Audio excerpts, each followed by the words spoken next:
ফুডস্টপ.com-এর পক্ষ থেকে আপনাদের সবাইকে স্বাগত জানাচ্ছি আমি রাসেল। শুধু আপনাদের জন্যই দেখতে দেখতে 4টি বছর পার করল ভূত.com। আজ ভূত.com-এর 4র্থ জন্মদিন এবং এই জন্মদিনে আমাদের বিশেষ আয়োজন।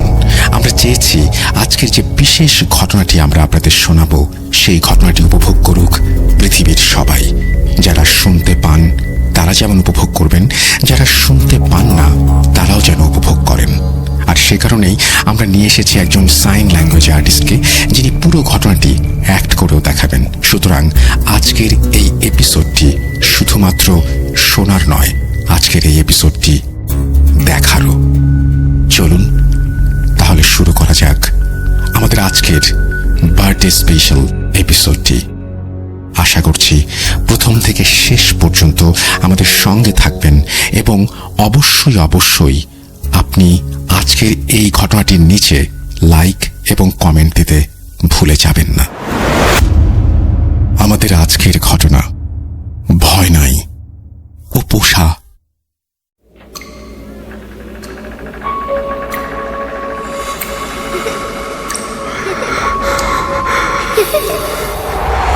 লুকোচুরি খেলবে? লুকোচুরি তুমি লুকাও, আমি ঠিকই তোমাকে খুঁজে পাবো।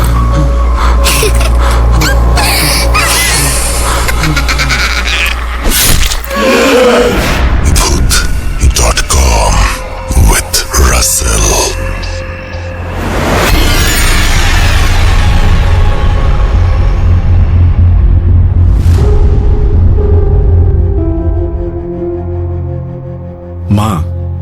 মা, ওদিকে কোথায় যাচ্ছেন?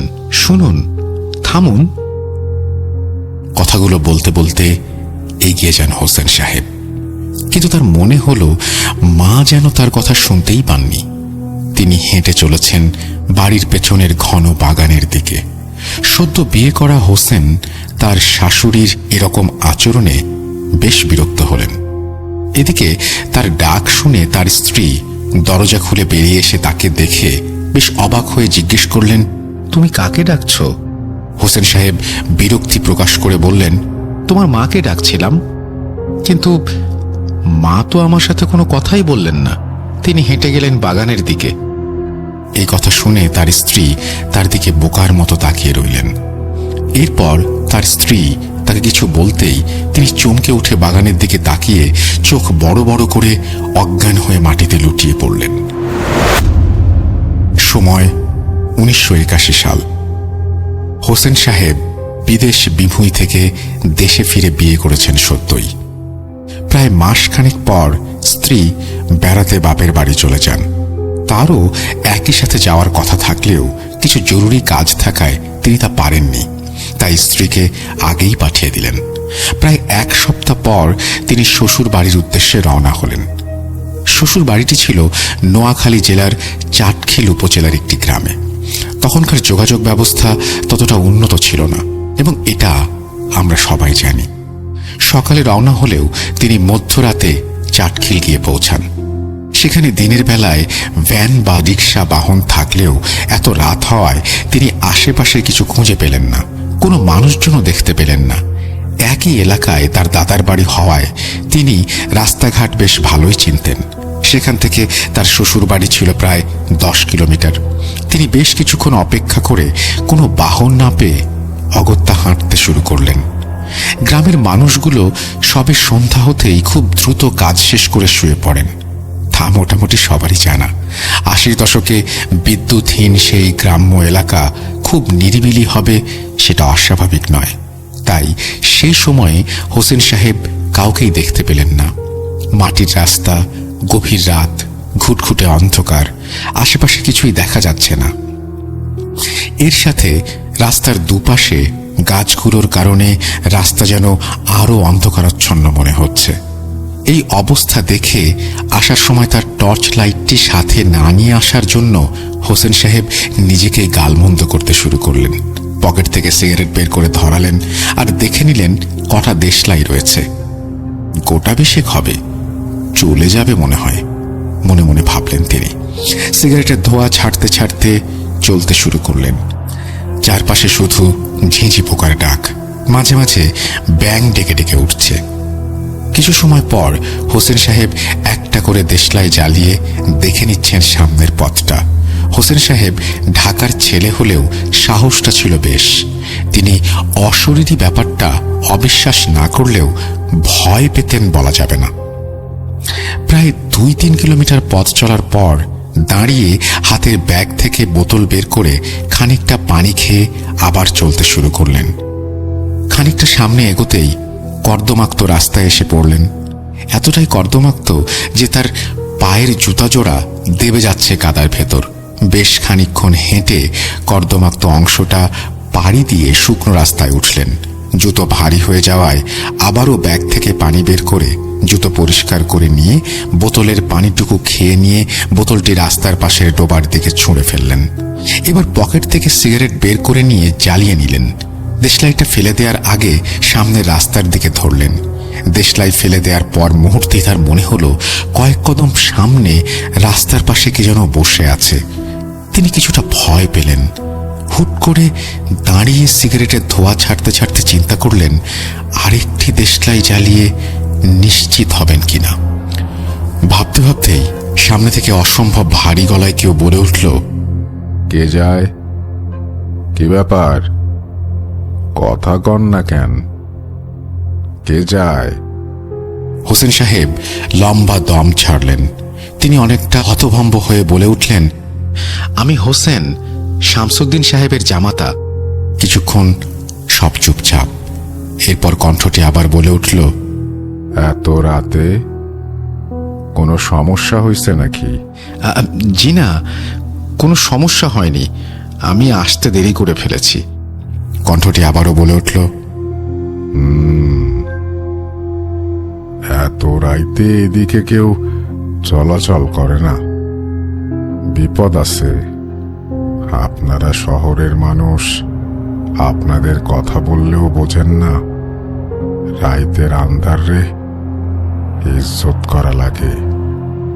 আপনি ইজ্জত না করলে তারাও আপনার ইজ্জত করবে না। মুরব্বীর কথায় হোসেন সাহেব এবার বেশ বিরক্ত হলেন। তিনি হাঁটা শুরু করবেন, এমন সময় একটি বাচ্চা মেয়ের খিলখিল করে হাসির শব্দ শুনতে পেলেন। হোসেন সাহেব বলে উঠলেন, কে?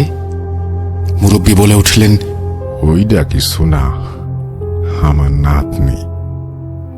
কিন্তু হোসেন সাহেব মুরব্বীর আশেপাশে কারো অবয়ব দেখলেন না।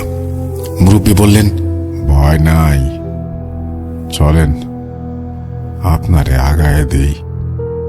আপনি আগায় যান, আমি পিছনে আসি। হোসেন সাহেব এবার অনেকটা আশ্বস্ত হয়ে হাঁটা শুরু করলেন। ভাবলেন ভালোই হলো, একজন সঙ্গী পাওয়া গেল। এদিকে হোসেন সাহেব আরেকটি সিগারেট ধরাতে গেলে মুরব্বী বলে উঠলেন, বিড়ি ধরায়েন না, বিড়ির গন্ধ আমি নিতে পারি না। হোসেন সাহেব আর কিছু না ভেবে সিগারেটটা পকেটে ঢুকিয়ে রাখলেন। মুরব্বীকে জিজ্ঞেস করলেন, মুরব্বী বাড়ি কোথায়? মুরব্বী বললেন, যেইখান থেকে আইলাম তার পাশেই। হোসেন সাহেব আবারও জিজ্ঞেস করলেন, কি কাজ করেন? মুরব্বী বললেন, খাস। খাস বলতে ওই পথিকরে রাস্তা দেখাই। হোসেন সাহেব বললেন, বুঝলাম না। মুরব্বী এরপর বিড়বিড় করে কি সব বললেন। হোসেন সাহেব তার কিছুই বুঝলেন না, তবে প্রশ্নও আর করলেন না। ভাবলেন মুরব্বী হয়তো বলতে চান না। হঠাৎ সামনের গাছের আড়াল থেকে বিশাল এক কুকুর রাস্তার মাঝখানে এসে গড় গড় করতে শুরু করলো। কুকুরটার চোখগুলো জ্বলছে। হোসেন সাহেব দাঁড়িয়ে গেলেন।